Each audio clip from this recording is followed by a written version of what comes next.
Have you ever walked away from something without knowing where you were headed next? Today, we're going to take a look at a bedtime story, an ancient story, and what they have to do with your story, and find out what we should do when we find ourselves wondering what our next move should be.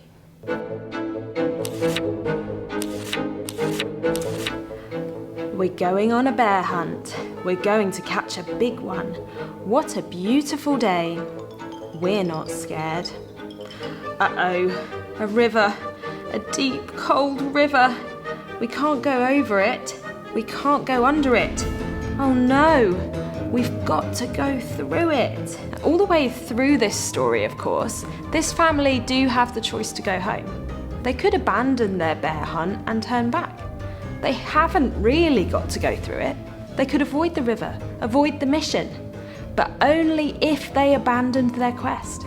The reason that I found this bear hunt story and the story we're going to talk about today so compelling is because it's still true today that anybody who wants to get to a place they've never been before and discover something new is going to have to face some challenges, right? And those challenges will more than likely at times make them want to turn back or try to skip past the difficulty or fast forward to the destination. But if we want to get to somewhere new, we've got to go through it. I believe that God has new places He wants to take you. Maybe not geographically, but in terms of your faith and confidence in Him and His mission for you. He's got a bear hunt level quest to lead you on. But it's not going to be an easy journey. And in this whole series, we want to equip you for the things you're going to have to go through, especially if you're a person of faith. But even if you're not, if you've got plans and ambitions and dreams for your future, you're going to need equipping to make it through some challenging environments. And this series will help you to do that too.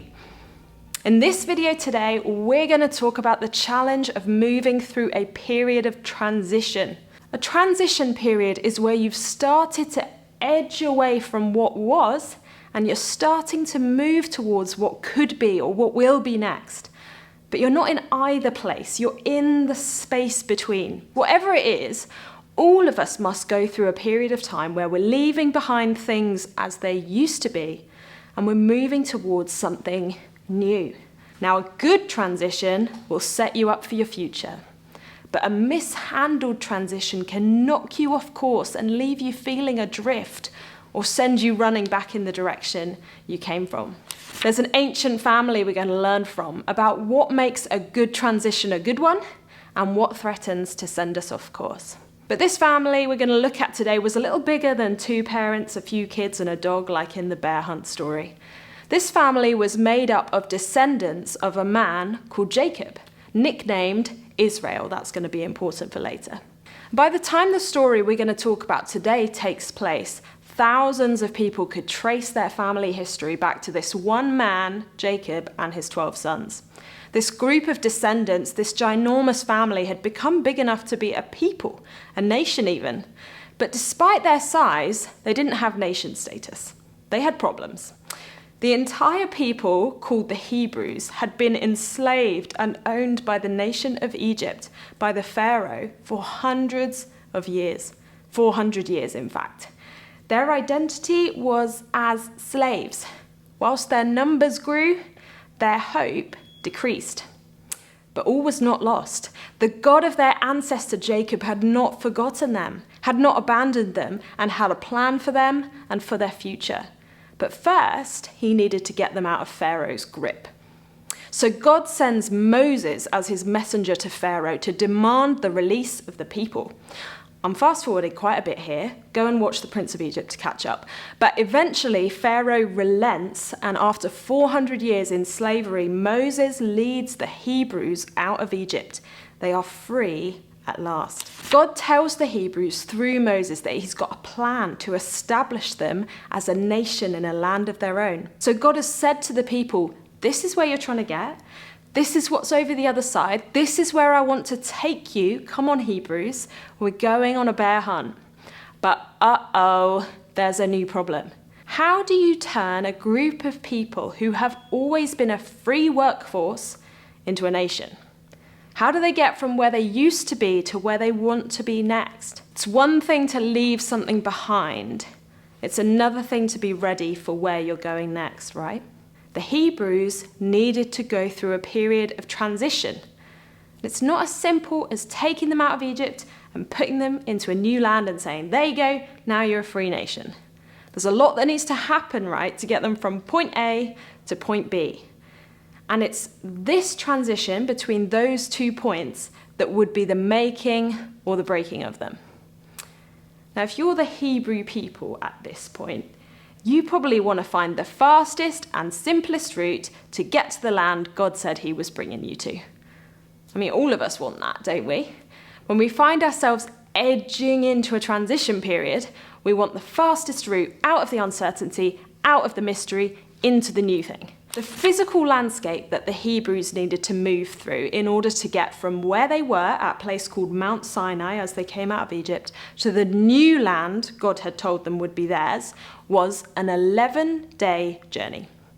Now, I imagine that some of them are gearing up thinking, come on, we could probably make it in 10. Do you know how long it took the Hebrews to get to their final destination and enter the promised land? 40 years. Just let that sink in.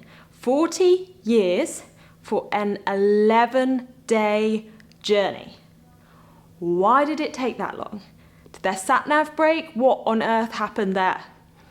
Well, God actually led them through a transition period, literally into a wilderness for 40 years, because they needed a transition in order to discover something that would be essential for their future success in the promised land. More on that in a moment. Now, there are 2 things that happen to us in transition which threaten to knock us off course, but which we are especially vulnerable to in periods of transition. Firstly, we become vulnerable to discouragement because we haven't yet arrived at our new place. I remember leaving university and job hunting and finding myself in the in-between, working at a rubbish retail job and trying to figure out what to do and where to go next. And I found myself beginning to believe all sorts of things that threatened to knock me off track, like that the last few years of university were a waste, or that I hadn't amounted to anything and wouldn't amount to anything, or that I was stuck where I was for good. For the Hebrews, they became discouraged in the wilderness. They didn't expect to find themselves there for so long, so they began to complain about their daily living conditions, that they didn't have enough food, that they didn't have enough water, that they were fed up with this seemingly endless journey. They began to start talking as if God had rescued them from Egypt, only to leave them to starve to death in the desert. They stopped trusting that God was taking them anywhere good. The second thing that happens in transition is that we become very vulnerable to distraction. When you leave behind whatever used to be the case in your life and start moving in another direction, suddenly the boundaries and the structure that used to be around your life come off, right? And you can fall in love with this newfound flexibility and freedom, so much so that you get distracted from where you really want to go. Let's say you leave a job because you were stressed and feeling a bit soul-crushed. You intend to find some work that feels more meaningful and has a slightly more sustainable pace. But during your unemployment, you find the joy of slobbing out on the sofa and sleeping in, which you haven't been able to experience for years, and your motivation to find that new thing drops. It's gone. We get distracted in transitions into laziness and passivity and wallowing and self-indulgence. We let ourselves and our lives drift. For the Hebrews, they get distracted in the wilderness. They're finally free from Egyptian rulers, so they start capitalizing on being able to do whatever they want. One day, whilst they're waiting for Moses to bring them new instructions from God, they get fidgety and they make an idol like the ones that they used to build for the Egyptians to worship for themselves. Why? Well, because they've lost their focus. They get distracted and they drift backwards. Transition periods make us vulnerable. We don't have the protections and the security and the stability that other periods of life provide. It's like leaving one edge of a riverbank and wading into the flowing water, but not yet being over the other side. The middle of the river is wobbly and a precarious place. We need something to keep us firm in the transition and keep us fixed on where we're ultimately going. There is, in fact, one thing that does. It's the thing God eventually gives the Hebrews in the wilderness: a calling.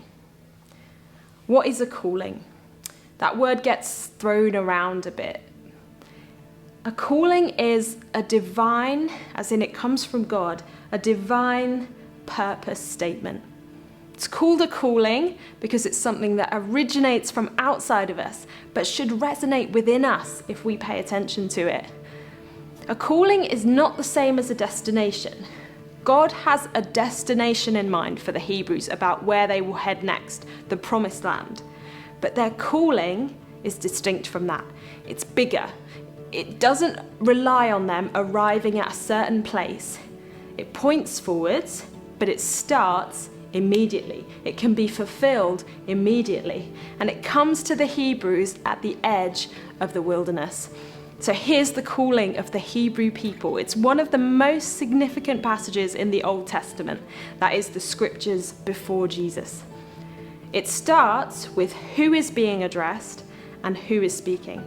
Begins like this. You can read it in Deuteronomy 6.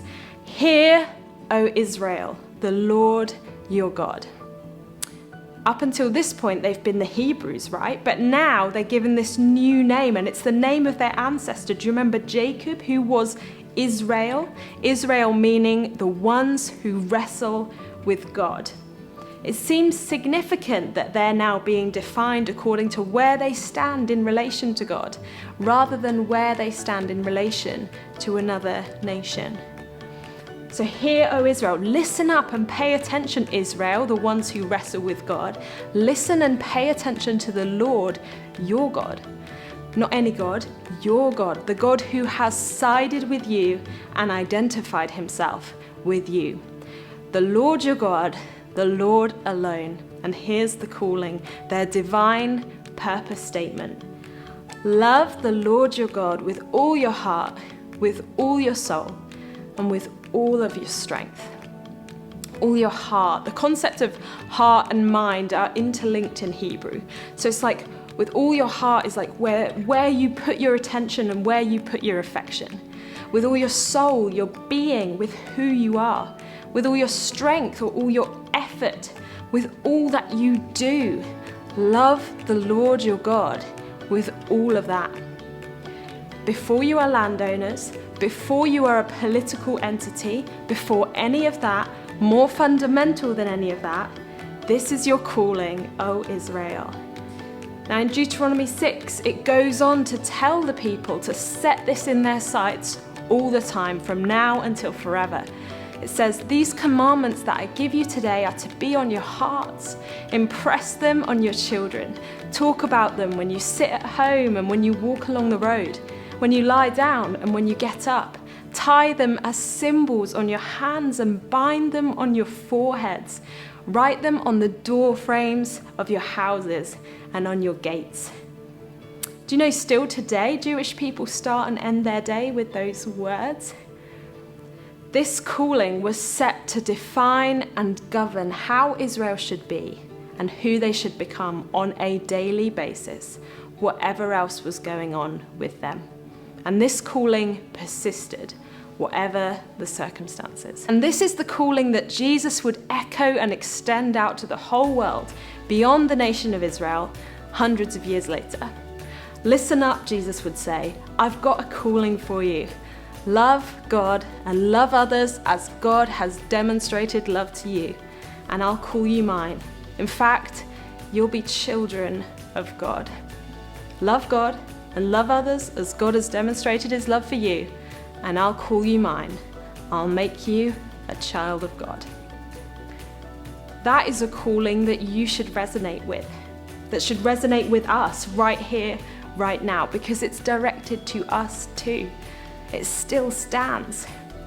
I wonder if perhaps you have never realized or thought about the fact that there is a calling on your life, higher than anything else you ever have or ever will aim towards.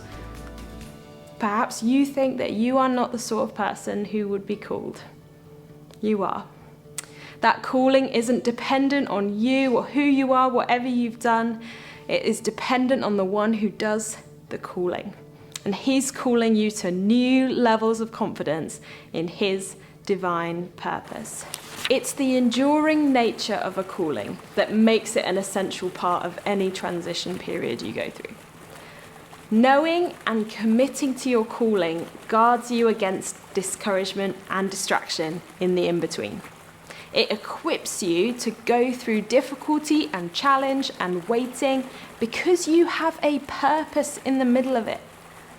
A commitment to your calling ensures that you can come through the other side of a transition, because a commitment to your calling will always move you in the direction of where you should be headed. It will keep your priorities aligned. It will keep your confidence up. It will keep you true to who you are created to be and what you are here on this earth to do. What would change if you understood that today? Whether you're in a transition or out of it, your task, your highest calling today is to love God with all your heart and your soul and your strength, and to demonstrate his love for others, to show others the love that God has demonstrated to you. And here is the best news of all. God comes alongside you to enable you to live it out.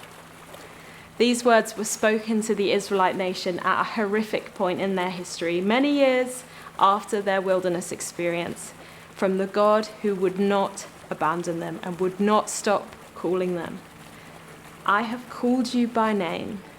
You are mine. When you go through deep waters, I will be with you. When you walk through rivers of difficulty, you will not drown. A commitment to your calling means a commitment to place your trust into the one who does the calling. And that's a pretty safe place to be. You can start to commit to this calling right now, today. And I've got 4 ways for you to do it, which I've stolen from Google's advice on how to carry out a safe river crossing. But I actually think these are 4 things you and I need to commit ourselves to in order to stay true to what God calls us towards, especially through a transition period. Here they are. Number 1, maintain 2 points of contact with the river bottom at all times. In other words, you've got to stay connected to what keeps you grounded. God literally told the Israelites to write their calling on the door frames of their houses to make it a tangible and a physical reminder every time they went out, every time they came home. You and I need ways of staying grounded in our calling day in, day out. This could be something like a daily habit that your phone reminds you to do each day. You don't need to write it on your door frame. Maybe like a routine which doesn't change, even as your circumstances do. Stay connected to what keeps you grounded. Number 2, keep your eyes on the far shore. And then it adds, you may become dizzy if you look down at the swirling water. In other words, look ahead, not down. Set your eyes on your calling to move towards loving God and loving others more and deeper each day, rather than your swirling circumstances. Number 3, cross as a group when the water is especially swift or deep. In other words, don't go it alone. Invite other people into your journey. Let them in on the transition you're walking through and ask them to help you to commit to God's call on your life in the in-between. Number 4, finally, and I love this one, never overcommit yourself to one route. We can get caught up in thinking that there's one path we've got to follow to stay on track with God and stay on track with our purpose. And we can feel like failures when we drift from that or when it doesn't work out. But if you're loving God and loving others, relax. You are moving in the right direction, and God can always bring you back to where he needs you to be, if you are committed to that call. As Israel learned, whatever you have to go through, there's a God who will come wading through it with you. The next time you find yourself faced with a period of transition and thinking, oh no, there's no way over, there's no way under, I've got to go through it, God has a way for you to do it. He's got a calling for you in the middle of it. And a commitment to that calling will keep you firm as the waters rush around your feet. Be sure to join in the next video as we continue on the bear hunt, discover what happened next in the story of Israel, and how that gives us hope for something nobody enjoys walking through. Let's go.